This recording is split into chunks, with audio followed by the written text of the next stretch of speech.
danger never stops on the streets, because out there, it's not just about what you do, it's about what's coming for you, even when you think you made it.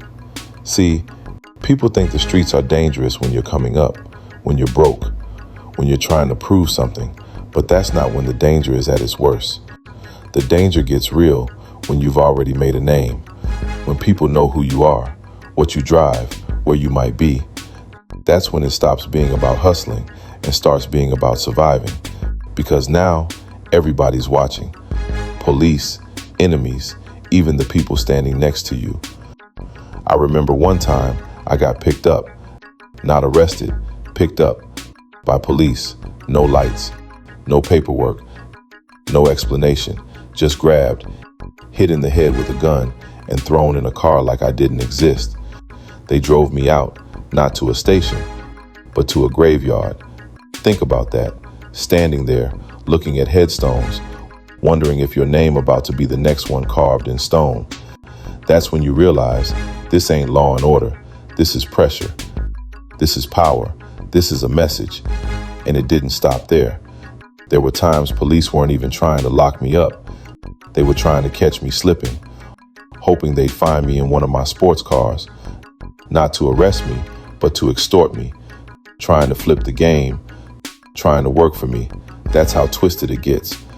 The same people chasing you, trying to join you.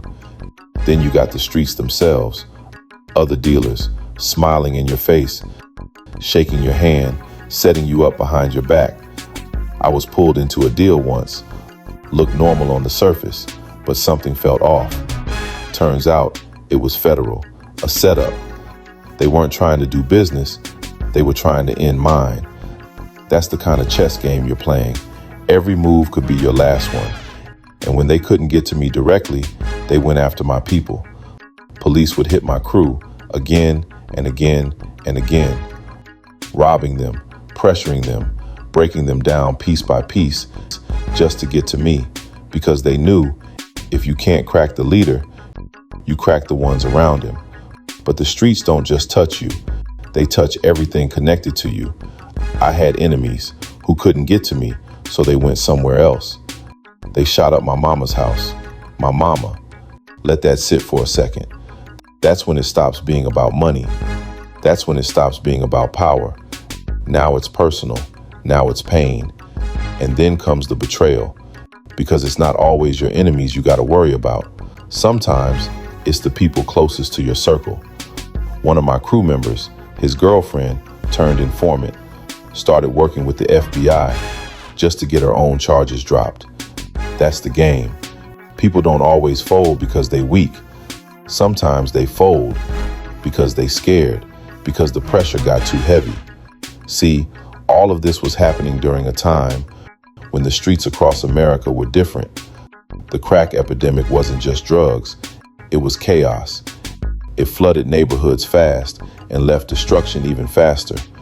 Violence went up, communities broke down, and law enforcement came down harder than ever. Everybody was trying to win, but most people didn't even realize the game was designed for you to lose. Long sentences, federal cases, informants everywhere. It wasn't a wave, it was a storm, and a lot of people didn't make it out of it. So when I say the danger never stops on the streets, I'm not saying that to sound tough. I'm saying it because I lived it. I survived things most people don't get a second chance to talk about. This isn't a movie. There's no second takes, no background music, just decisions, consequences, and whatever you're left with after it all falls apart. That's why I tell these stories now. Not to glorify it, but to document it, to give you the truth from someone who was really there. Because a lot of people who live this life aren't here to explain it.